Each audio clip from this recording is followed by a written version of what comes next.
Hi everyone, it's Andrea over at Sewspire.com. I am happy to be here with you today. I am really enamored with this sweet little wallet that we're making today. It coordinates with the Small Presslock Purse, which I showed you how to make last week. I will link to this tutorial down in the notes. You guys are going to town with this design. Your bags are absolutely precious. Have a look over on the Sewspire group page for more inspiration for this fabulous purse. And today I am going to show you how to make the little coordinating Presslock wallet. I took your feedback that you gave me last week in the live chat, and I incorporated a little zipper pocket along the rear there for your loose change and such. And then on the inside, it's difficult to see with the black fabric, but there are two floating dividers which will allow you to divide the contents. So you can put a bank of cards on the front, a bank of cards on the back, and then a bank of cards in the center. So you can keep the contents organized there. And it holds quite a few cards, and then it is nicely padded with the Annies, so it has a lot of substance and body without weight. But I absolutely love that it just fits right in the palm of your hand. And of course, it's going to fit nicely inside of the Presslock purse, and you'll still have room for your other essentials. So together, it's a really awesome set, and I hope you love it as much as I do. I have a supplemental one-page PDF for the wallet, which I'll link to down in the notes. These PDFs include the pattern measurements, the finished measurements, the material list, and then a link to this tutorial.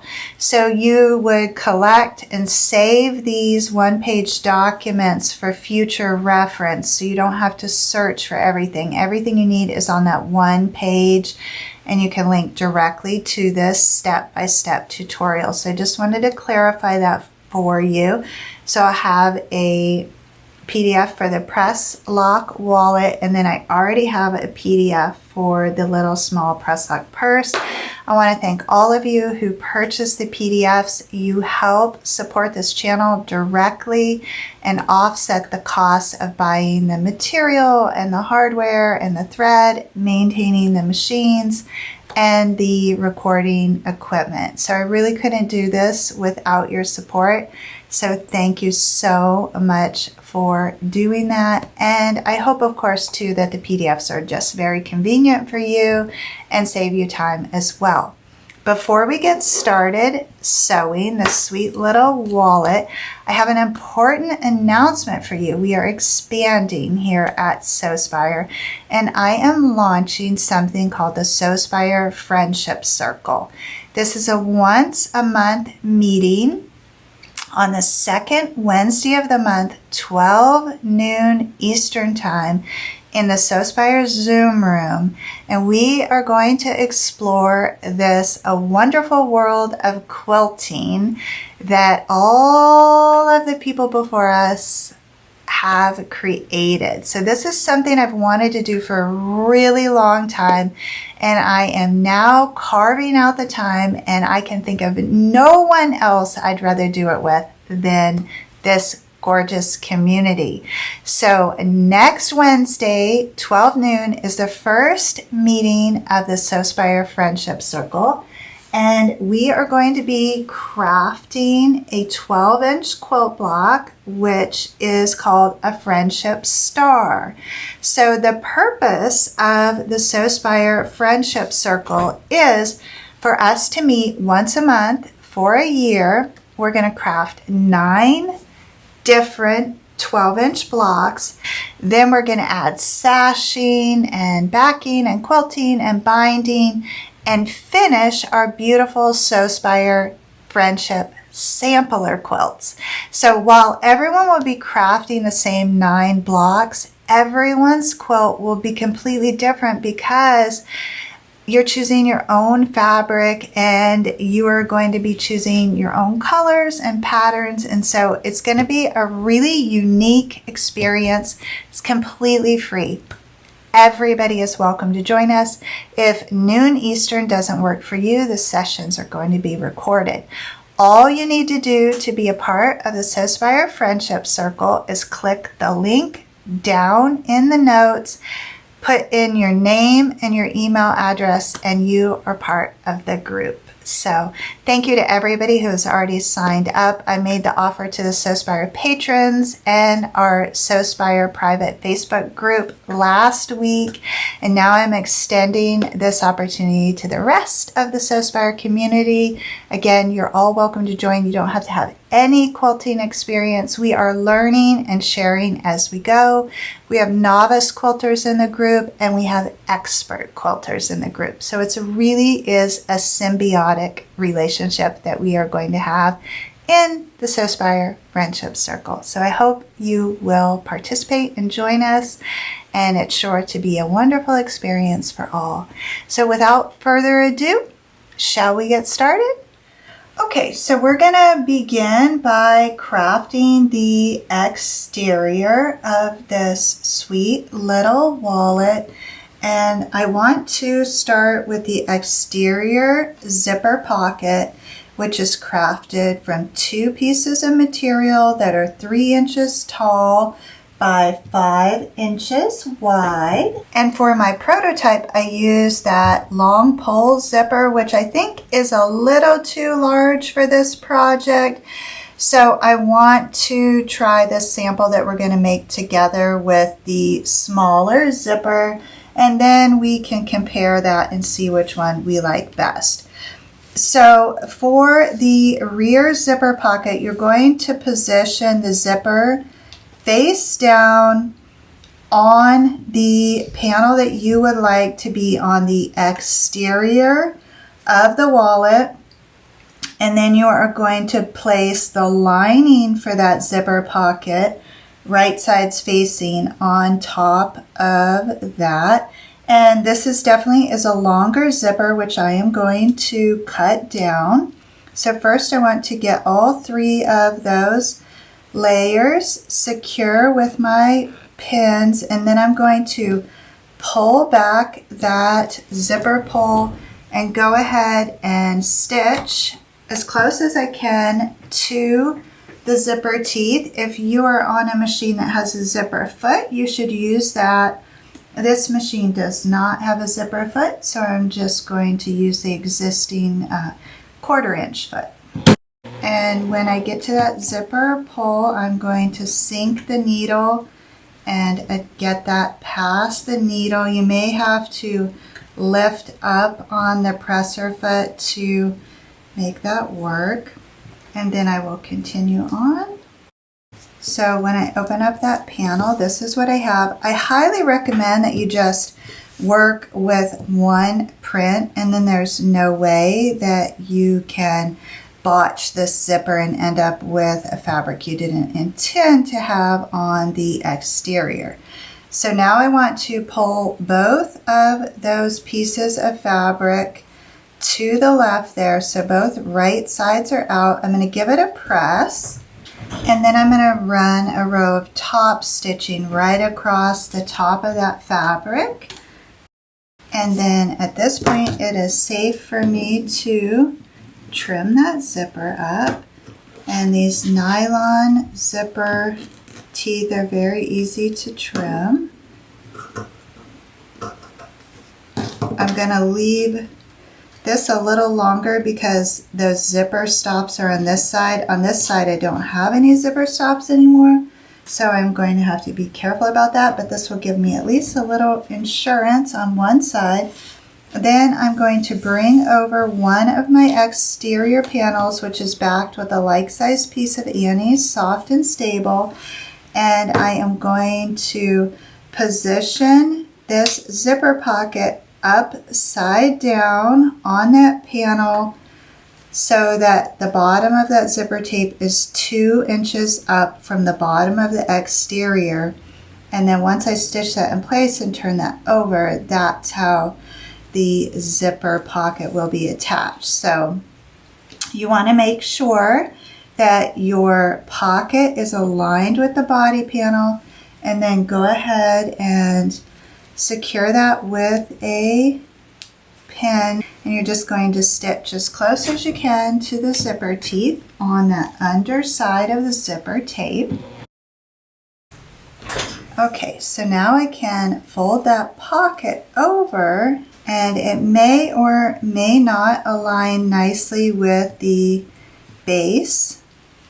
Ideally, the zipper is going to overlap there and the pocket will align nicely with the base. As it's not a problem if it overhangs the base, but it would be a problem if it was too short and didn't reach the base. So now what I want to do is run a row of stitching down this right hand side so that I can secure that pocket and the zipper to that exterior. And then I want to zip the zipper as much as I can, align those zipper tapes there and those zipper teeth, and do the same thing, just running a little row of stitching to tack that all down at the zipper.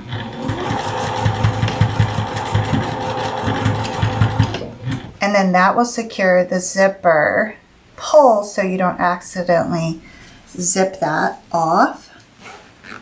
And the little zipper pull is more appropriate for the size of this project, so I'm happy with that decision. You could attach a little piece of fabric or some beads or rickrack or a charm or something to make that a little easier to unzip. So the next thing we want to do is just trim up any excess from that pocket. And then we are going to attach the base panel, which is 1.5 by 5 and backed with annies, to the front panel, which is the 5 by 4 and backed with annies. And we're positioning that right along the base there, nice and even. We will be using the Sewspire T method to craft this little tiny wallet. Then we're going to take the sides, which are 1.5 by 4, and we're going to position those on our zipper pocket. And they are also backed with the annies. You have the option of quilting these annies panels if you really would like to make a fabulous wallet. Now, using 3/8 of an inch seam allowance, I'm going to stitch across the base and down the left and the right hand sides to create a bifolding and a trifolding panel. And then when you are stitching up the side, make sure you pull that zipper pull into the center.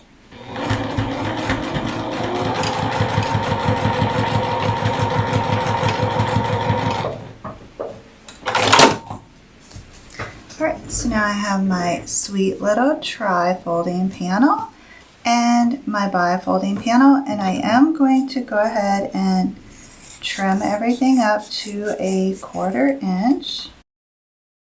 And now I want to open my tri-folding panel, which in this case is the rear of the wallet, and I am going to position my bifolding, the front of the wallet, on top of that tri-folding panel.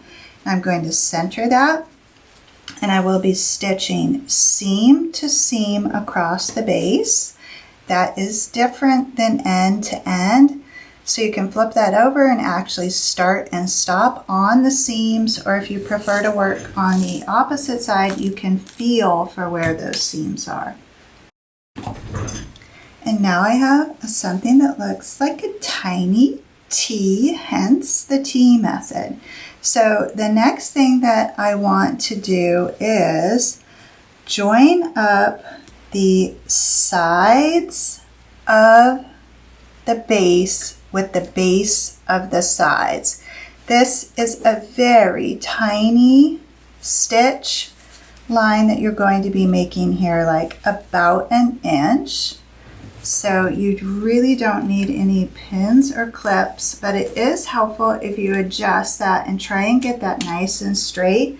And again, you're stitching seam to seam.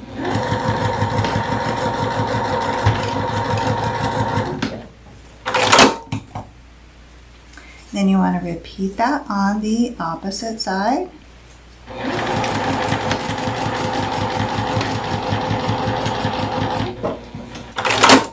And now your stage is set. The next step is to raise up that remaining wall and align those side panels and stitch from the top to the seam.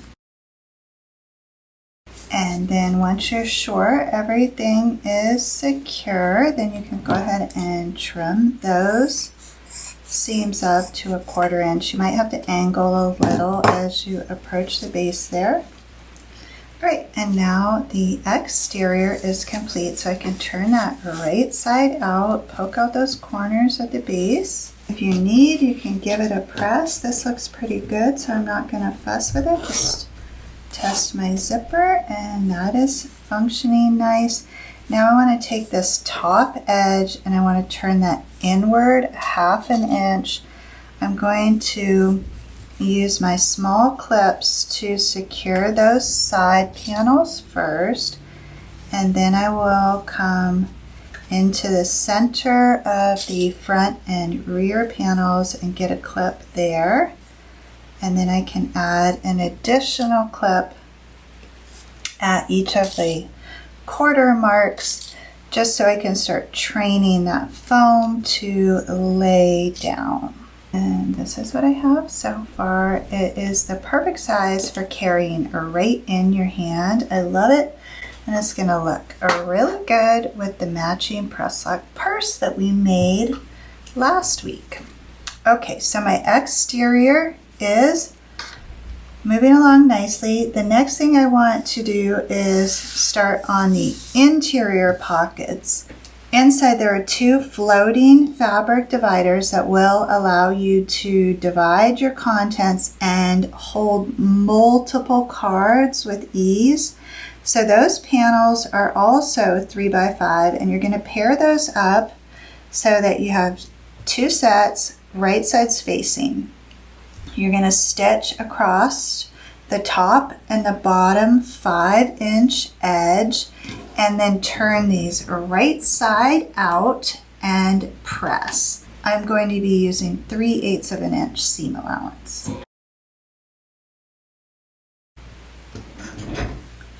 All right, then once you get those pockets secure, then you want to turn it right side out and press. Okay, and then you can go ahead and run a row of top stitching down both of those 5-inch edges. And now we want to work with our interior body panels, which are 5x4, and they are unlined. And I'm just using the same quilt weight cotton here. And I want to position each of those dividers 1/2 inch from the bottom of those panels. And then you're going to take a business card or a credit or debit card and center that on the panel and mark 1/4 inch on each side. If you're using a business card, you can just bring that right up on your machine deck and stitch 1/4 inch to the right and left of the card along the pocket. And you can remove those pins, and the way these dividers are designed, they should be open at the bottom, okay? And now we're going to use the same T method of construction to assemble the interior. So I am placing that base panel on one of the interior body panels and the side panels on the opposite. I'm going to use 1/4 inch. I'm going to use 3/8 of an inch seam allowance to stitch across the base and down the right and left hand sides. So now I have the same trifolding panel and the bifolding panel.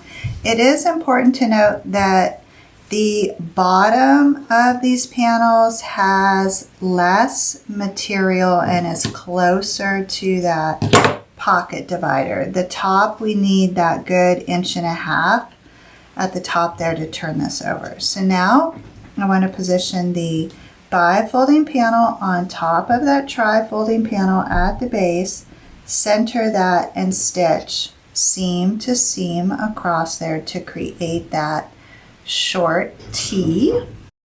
And now I have my T. Then I want to align the side of the base with the base of the side and stitch across there. I'm going to repeat that on the opposite side. And now the stage has been set, and I just have to raise up that remaining panel and attach the sides. Okay, and now my interior is crafted. I am not trimming up these seams because there is no interfacing. It's not really necessary with the quilt weight cotton. So now I want to fold over that top edge. It's going to be less than 1/2 inch, but enough that you can clear that 3/8 of an inch seam allowance. You also want to keep your little pocket dividers out of that stitch line that's going to finish this wallet. So either right at 1/2 inch or just a smidgen below 1/2 inch. And you will clip down the sides first and then come back in at the front and center, and then you can fit that interior into your exterior. And at this point you can combine the clips. I like to start on the side and align those side seams first and then make my way around. Okay, so here's what we have so far. It's just so cute. I love the sizing on this. The next step is for us to craft the flap closure. So that is a 5 by 4 inch piece of material which has the foam on the back of one. And this is going to be the bottom of the flap with the press lock on it. And then this end is going to get tucked in between the layers. So pick which one is your exterior facing panel. That should have the Annies. And then position the interior panel right sides facing on that. Stitch around the 2 long ends and across the bottom of that flap. Leave this top open so we can turn and press. And then you're going to trim that up to 1/4 inch. You can angle at those corners so when you poke those out, they are nice and pretty. And then go ahead and top stitch down the long edge, across the base, and up the remaining long edge. And now you have a sweet flap, which is going to sit right on the front of this wallet. For the prototype, I rounded that flap. It's entirely up to you. Depends on the look you like. I like them both, actually. So now it is time to install the press lock. I use the Sewology brand, which you can get half off when they have their sales on the hardware. And there are 4 parts to the press lock. You have the actual lock with the backing plate, and then you have the press with the brad locking plate on the top there. So we are going to install the top portion or the press portion of this press lock. And we just want to open up that end there, and then we want to slide that over the finish edge of the flap at center. And then we can go ahead and press that down. And then I figured out a trick, which I mentioned in the Small Presslock Purse video. The prongs on this lock plate are very sharp, and they are absolutely perfect for piercing this fabric here to install this brad. So if you hold your press lock at center on the flap and then poke one end of that plate through there, you will have a nice hole which you can temporarily hold with one edge of the brad while you poke the remaining hole, and that just goes right through that fabric, no problem. Then hold that press lock steady and free that brad and go ahead and put it in properly, and it should go right through both of those holes to the opposite side. And that's where you can fold over those brads, and then that's much easier, and I feel much safer than trying to pierce the fabric with your seam ripper. So great discovery there, and that's probably actually how it was supposed to be installed from the beginning. I just didn't realize it. So now I have a nice press installed at center on my flap, and I want to take this flap and I want to position it in between the interior and the exterior layers along the back of this little wallet, which has the zipper pocket on it. And I'm going to be tucking that flap down in there pretty far because this is a tiny wallet. That flap has that Annie's foam in it, so it offers this wallet some more stability on that back wall, which has the ideally the coins and things in it, so that there's a little extra padding there. So once you are sure that the lining fabric is even with the exterior, go ahead and get a long straight pin in all of those layers to hold that, and you can add a second one if needed. You want to keep the flap nice and straight and the lining and the exterior nice and straight. Then you can remove these clips on the front and replace those in a moment with some pins. This is why we wanted to get that foam kind of trained so that we know it's going to behave for the rest of this project. So I'm just going to put one pin in there to hold that so it doesn't shift too much. Now I want to bring my flap over and see where that is going to land, and I want to bring over the locking plate, and I'm going to go ahead and slip that on the press. And remember, these are very sharp edges there, so I'm going to bring down the flap and get that where I would like it and pierce that fabric. All right, I am not piercing through the interior, just that foam and the exterior fabric, so that I can make two little holes in that I can then see.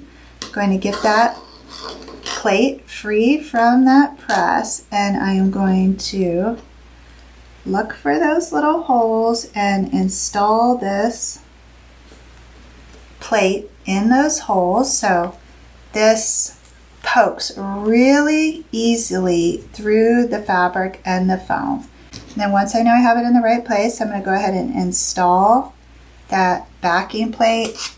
I just use a marker to press those little sharp teeth over, get them as flat as I can, make sure that's nice and straight. And then I need to get this exterior and the lining back in place without fussing with it too much, because I don't want it all wrinkled. I'm going to get two long pins in there to hold that nice. Straighten everything out and give it a little test fit. Oh gosh, it's just so cute. The foam offers it a really nice substantial feeling without being heavy. The press lock also adds some substance to that. And then the zipper is just like super functional. I do wish the zipper was like a bright yellow, or even black would have been great. It's kind of like a real soft yellow, but I definitely needed to test the zipper sizing on this. So that was my main point there, but still crazy cute. So the last step of this process is to make sure that those little card dividers on the interior are pressed out of the way. You're going to fit this up on your machine deck. You're going to start by securing the flap, and then you're going to move everything out of the way on the inside there, and you're going to continue around the side, around the front, around the side until you have spanned the entire perimeter of this little tiny wallet. You should be able to clear this no problem. You're just going to push everything again out of the way and fit that up on the machine deck, and just back it in and start right at that flap, okay? Sink your needle down in there before you start moving things, and you should be okay. You might have to get the zipper pull out of your way. You don't have a lot of space to work here, but it is completely doable. Just go nice and slow and make sure you know where everything is.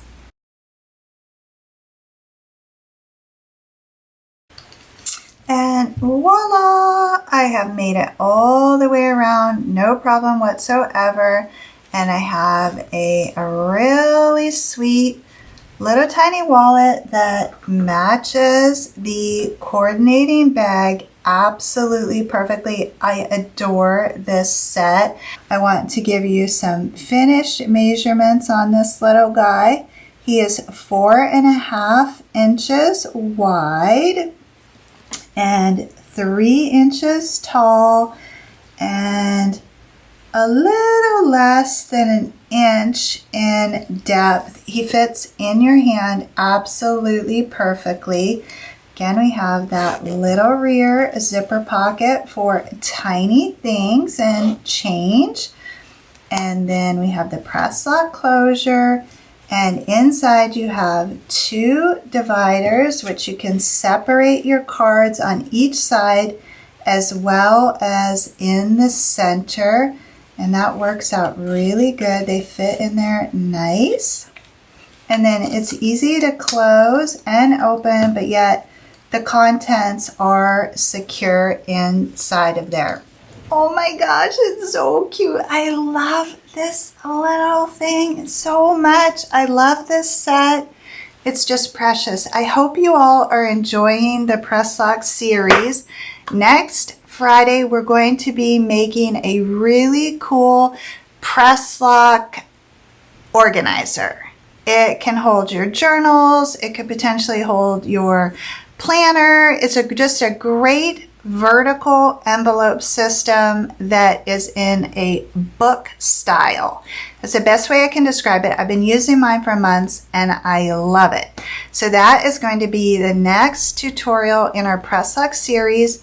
Don't forget, Wednesday noon, the Sewspire Friendship Circle launches. Everything you need to know is down in the notes. If you input your name and email, you'll be taken to our classroom page where you will find the measurements and the additional information that you need to participate in the Friendship Circle. I'm looking forward to seeing you all then. And if I don't see you at the Friendship Circle, I hope to see you at either the Sewspire Patron Sew Along, which is also on Thursday at 2 p.m. Additional information about that is on the Sewspire Patreon page, and that's reserved exclusively for our Sewspire patrons. And then on Friday, I'll be back here with everyone to show you how to make that awesome Presslock organizer. So Until then, as always, please know the creative genius in me will be celebrating the creative genius in you. I hope you all have an awesome week, and I thank you so much for sewing with me today. I'll see you soon. Bye-bye, everyone.